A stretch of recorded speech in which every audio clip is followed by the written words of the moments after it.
Graça e paz, abençoados. Voltando aqui, Deus fracassou na destruição do templo, parte 6, parte final, tá? Então, como falamos, toda imagem, abençoados, que existe na terra, existe nos céus.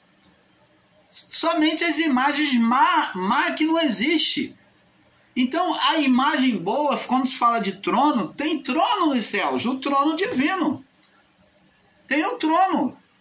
Então, você ser literal e dizer que não existe essas imagens, não existe. Se existe corpo espiritual, Paulo diz que também existe corpo espiritual e corpo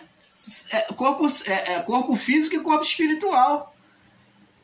Então, como que você pode, fora do entendimento, alegar que são apenas linguagem de figura que não existe? Ora, abençoados. Então, quando diz que Deus as mãos de Deus, que Deus não tem mão, eles dizem que Deus não tem mão, que Deus não tem pés, e que botam Deus como uma força, apenas como uma energia. Ora, abençoado, Deus é um corpo celestial tremendo, que não se pode dimensionar a sua grandeza, o seu poder, mas ainda que não chegue à nossa compreensão por causa deste corpo físico, está preso a este corpo, mas nós nos céus, na presença do Criador, vamos entender esse mistério. Mas Deus, ele é tremendo, ele tem mão, tem pé, ele se assenta no trono de fato, de verdade. Existe um trono espiritual nos céus, não físico, não palpável, mas um trono espiritual. Então, é porque as pessoas, elas são tão carnais, vivemos sobre uma vida tão carnal, que é inconceptível a pessoa entender as coisas e aceitar as coisas celestiais. Ela só considera o que é físico, que é palpável, que é visível aos olhos. Ela não aceita de forma alguma se fala sobre uma imagem espiritual. É claro que você não pode ver, porque o seu entendimento, o meu entendimento é físico, é carnal. Então, o primeiro fato de nós queremos enxergar de forma visível, de forma carnal, de um entendimento carnal. Por isso que Deus falou, os meus pensamentos não são os vossos pensamentos, nem os meus caminhos, os vossos caminhos. O pensamento do homem é olhar e ver as coisas de forma carnal.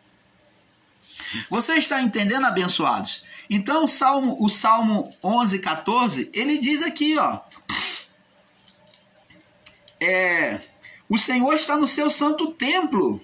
O seu lugar, templo é o lugar de manifestação de Deus. O trono do Senhor está nos céus e os seus olhos estão atentos, as suas pálpebras, os seus olhos, falando que Deus tem olhos, provam os filhos dos homens. Ele é espiritual, um corpo espiritual, queira você ou não. Agora vamos ver no Salmo 103. Salmo 103. Ainda em Salmos, vamos lá para o 103, verso 19. Diz assim, 103, no verso 19. O Senhor tem estabelecido o seu trono, trono de novo, nos céus, é o lugar dele, o seu lugar nos céus, de reinado nos céus. E o seu reino, tem um trono, se tem um trono, tem um reino. E como é que diz que não é trono? Como é que dizem que não é trono, que isso tudo é balela? Como é que pode? Ele diz que quem tem trono tem um reino, e aqui está o reino.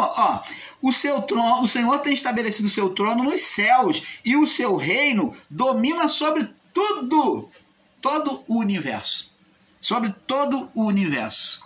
Você está vendo, abençoados? Vamos em 2 Coríntios, capítulo 5, verso 1. Me perdoe, tá? É o vento, o ventilador de vez em quando faz isso com o irmão Paulo, faz essa pegadinha com o irmão Paulo.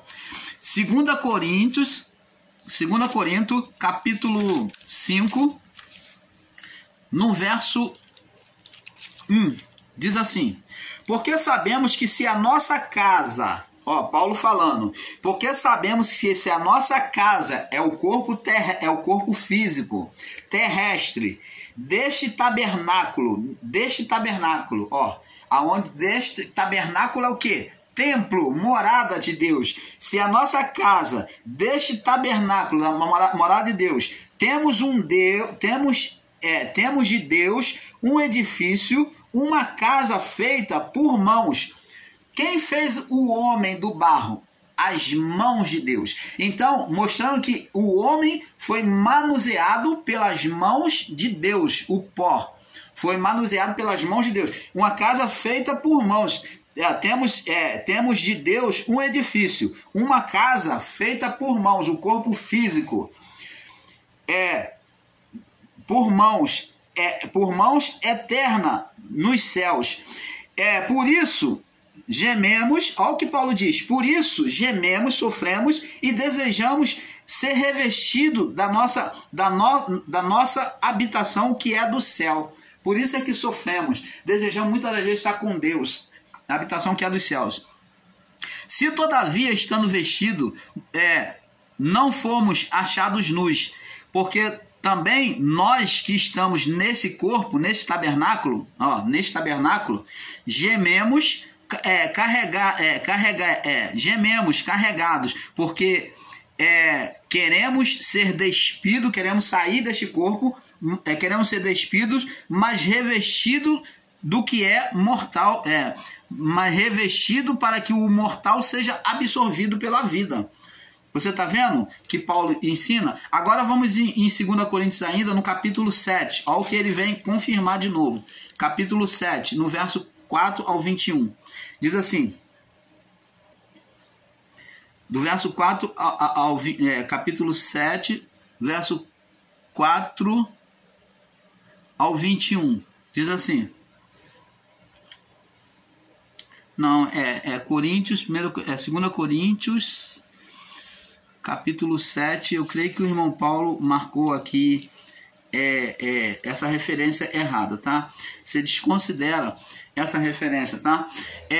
Agora, vamos agora, para nós fecharmos esse entendimento de uma vez, para saltarmos para o próximo estudo, vamos em 2 Pedro,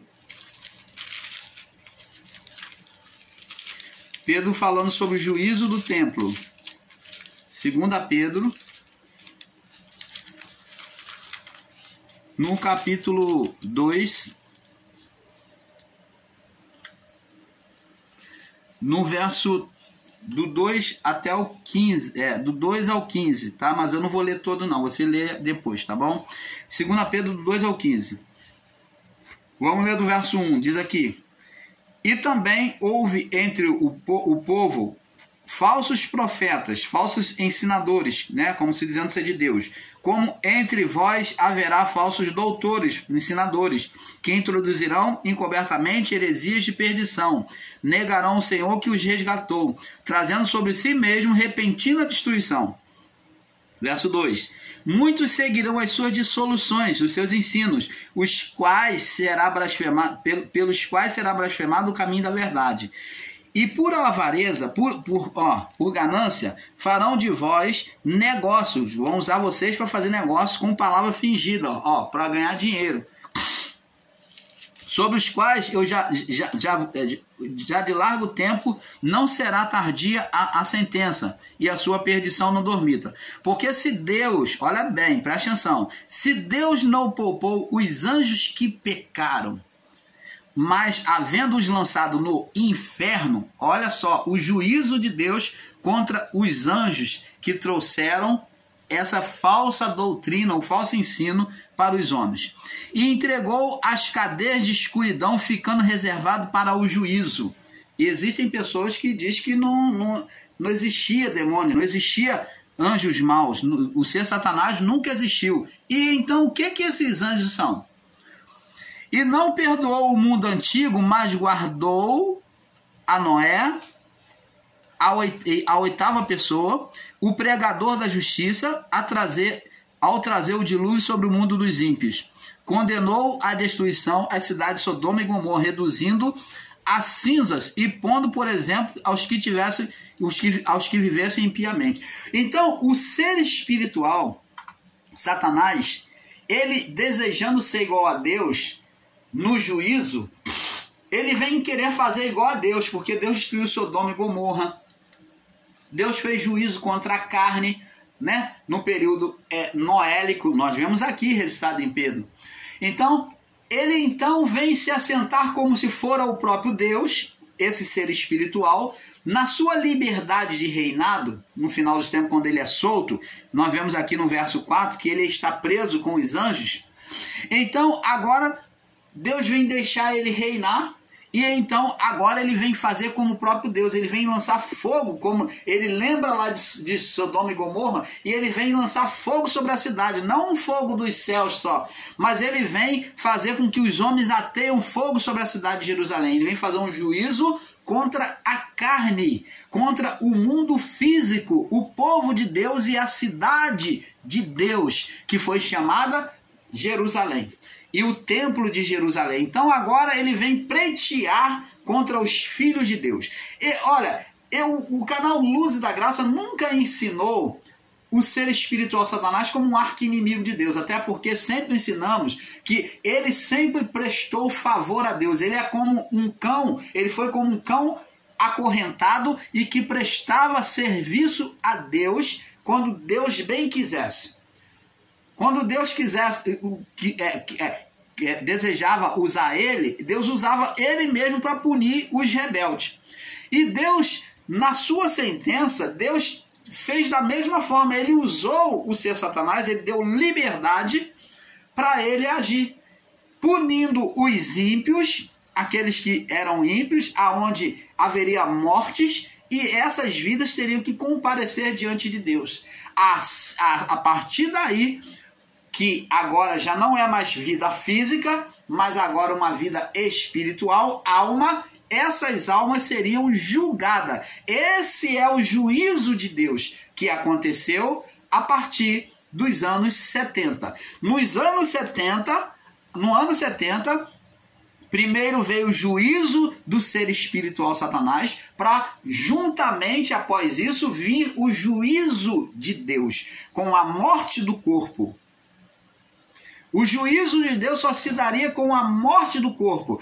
O juízo físico é dito e profetizado pelos profetas como juízo de Deus.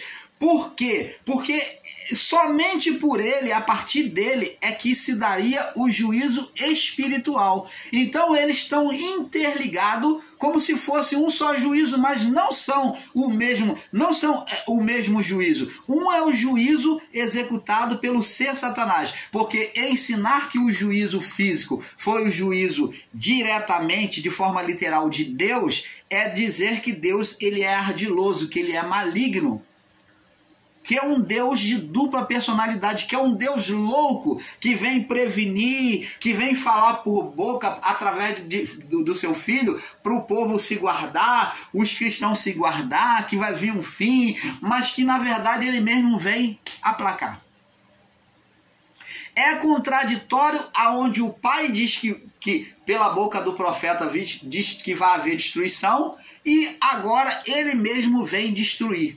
E aonde o filho vem buscar salvar alguns daquela situação de morte que foi no período dos anos 70. Jesus disse: fugir, quando ver sinais assim, foge para outra cidade. Por que o filho, então, já que foi o próprio Deus, por que o filho está indo contra a vontade do pai, mandando o povo e os discípulos fugir para outra cidade? É meio contraditório, né, irmão? Então, temos que observar isso. Os dois juízos estavam interligados. Porém, Satanás, como um cão na coleira, estava prestando serviço a Deus.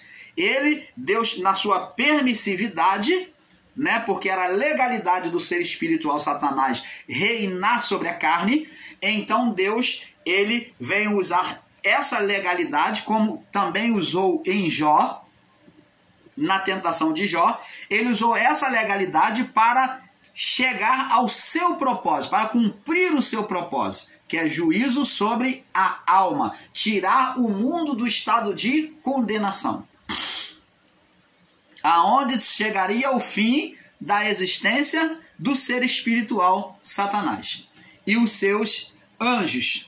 Mas não podemos aqui, nós não estamos aqui ensinando que os demônios já não existem, porque demônios são gerados pelo estado do homem, pelo estado espiritual do homem. Toda vez que o homem se torna carnal, maligno, ele está gerando demônios. Gerar maus pensamentos é gerar demônios. Agora, nós, o canal Luz da Graça, não ensinamos com literalismo dizer que a pessoa, por um momento, ela se irou, ela fez o mal e ela já vai estar possessa, toda torta. Não. Gerar demônios é um estado espiritual. Agora, com essa geração de demônios, vai haver atuações. E com essas atuações de forma progressiva, é que vai haver habitações de morada. E com essas habitações, essas moradas de demônios, é que pode haver estado possessivo. Você está entendendo, abençoados? Então temos que entender, explicar tudo minuciosamente, porque existem irmãos que têm muita dificuldade de entender sobre este assunto. Nós nunca ensinamos com literalismo aqui. Nós somos contra o literalismo e o radicalismo, porque gera demônio nas pessoas, na mente das pessoas, no entendimento das pessoas. Gerar demônios é gerar oposição de entendimento, de pensamento, de vontade, da vontade de Deus. É isso que é gerar demônios. A partir dessa geração de demônios na mente, é que vai se ter as atuações, as dominações e, após isso, as possessões malignas.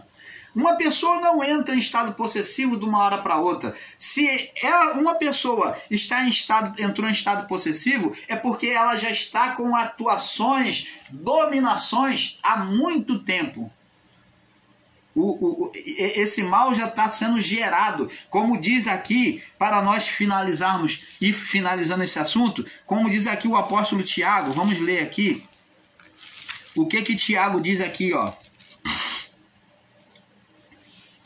Diz aqui, ó, Tiago 1, verso 13, diz aqui: ninguém sendo tentado diga, de Deus sou tentado, porque Deus não pode ser tentado pelo mal. Deus não é induzido pelo mal. Vê lá no livro de Jó que o mal foi tentar induzir Deus a tocar em Jó. Deus tocou? Não.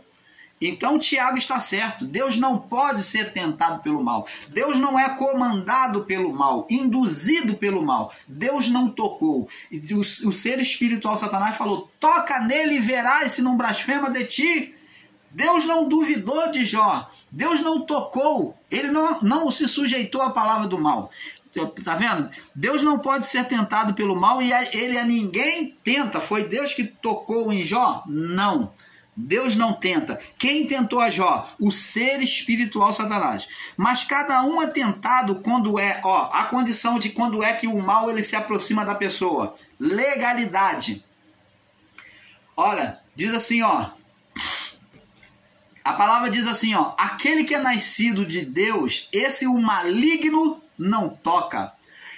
Se é nascido de Deus, se está vivendo uma vida espiritual, o maligno não tem condição de tocar. Por isso que ele pediu a Deus permissividade. Ele falou: toca tu, porque eu não posso tocar, mas tu toca nele e tu verás se ele não blasfema. Deus não tocou. Deus falou: eu acredito no meu servo. Eu vou resumir para você, conjecturar aqui para que você entenda. Deus falou: acredito no meu servo, mas olha, para mostrar que você é fracassado, que você está errado, vai lá, toca nele e você vai quebrar a tua cara.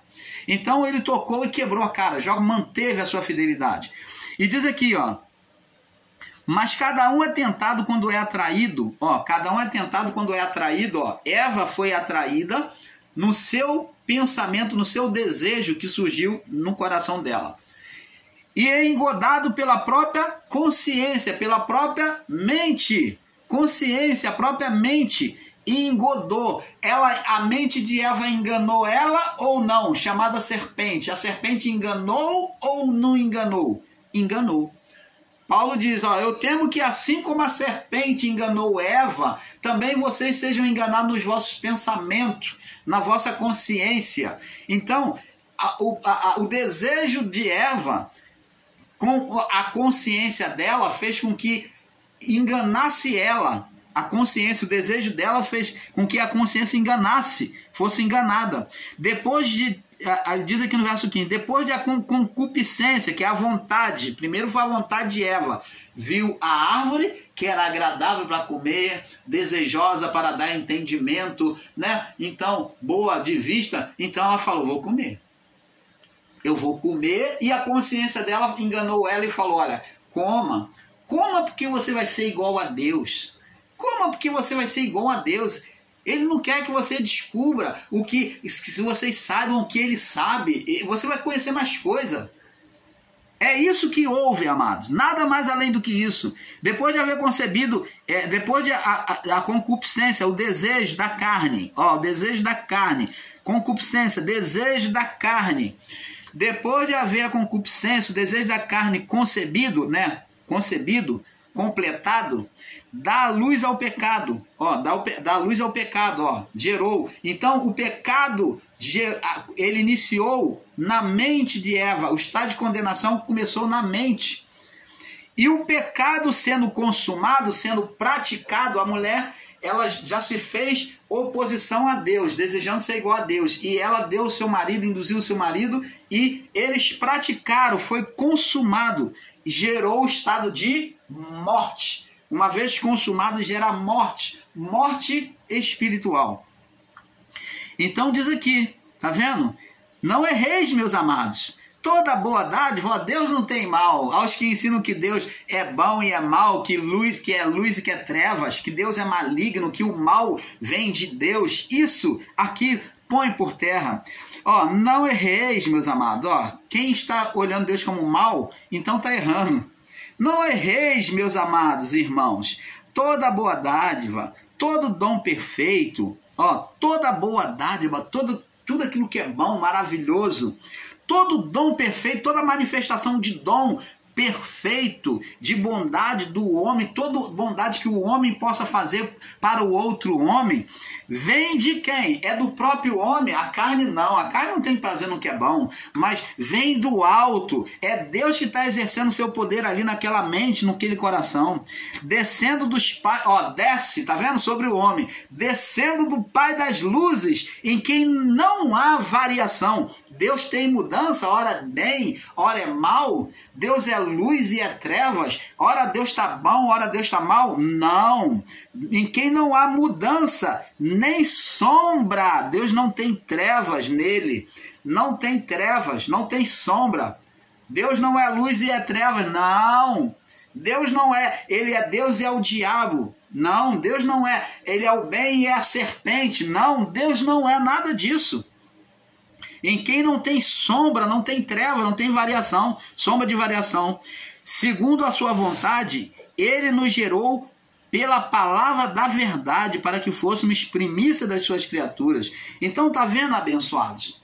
Então, o canal Luzes da Graça fica por aqui com este assunto, de explicando sempre que sempre, amados, entenda, é um pouco aqui, um pouco ali, e com isso o Pai vai nos abrindo os olhos e nos fazendo ver a verdade do entendimento da palavra. Então, amados, nós vamos ficar por aqui, e eu queria agradecer a Deus. Pai, te damos de graça pelo teu amor, pelo teu perdão ofertado a nós em nome de Jesus. Te damos de graça, Pai, pelo teu amor, pelo teu perdão ofertado a nós em nome de Jesus.